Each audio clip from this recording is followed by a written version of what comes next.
వచ్చినా మనం ఎక్కడున్నా అక్కడ ఉన్నటువంటి బడుగు బలహీన వర్గాలకి అక్కడ ఉన్నటువంటి మనకున్న శక్తి మేరకు కొద్దిమైన ఎదుటి మనిషికే సేవ చేసే తత్వం అనేది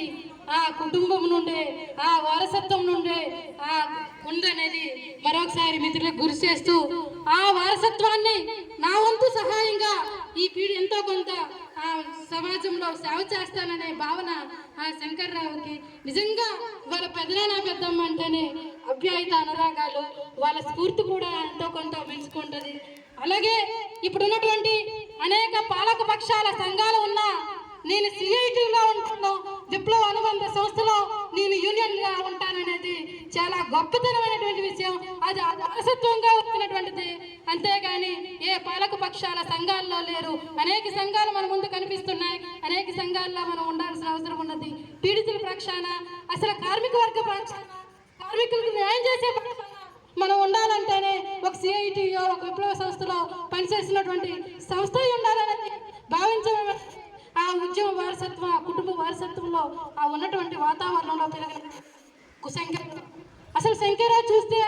చిన్ననాటి నుండే తండ్రి అత్తమ్మ గారు అయినటువంటి పార్వతమ్మ కష్టాల నడుమ పెంచుకుంటూ వచ్చినటువంటి ఆ కష్టాలను తెలియజేసినటువంటి వ్యక్తి అనేక రూపాల్లో శ్రమ పడుతూ అమ్మకు చేతగా అసలు కుటుంబాన్ని ఆప్యాయతగా అనురాగాలుగా వాళ్ళ బాధ్యతలు నిర్వహిస్తూ ఎక్కడో దగ్గర చిన్న బలహీనతతో ఉన్నారే తప్ప ఎక్కడిని కూడాను ఎవరిని కూడాను ఎటువంటి ఇబ్బందులు పెట్టకుండా, ఎటువంటి మనసుకు నొప్పించే పనులు చేయకుండా ఈ గ్రామానికి వచ్చేటప్పుడు కూడా ఇప్పుడు కూడా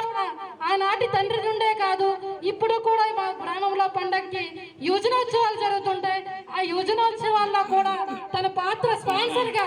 నాకున్నటువంటి ఆర్థిక సంబంధాలతో ఈ గ్రామంలో ఉన్నటువంటి యువకులకి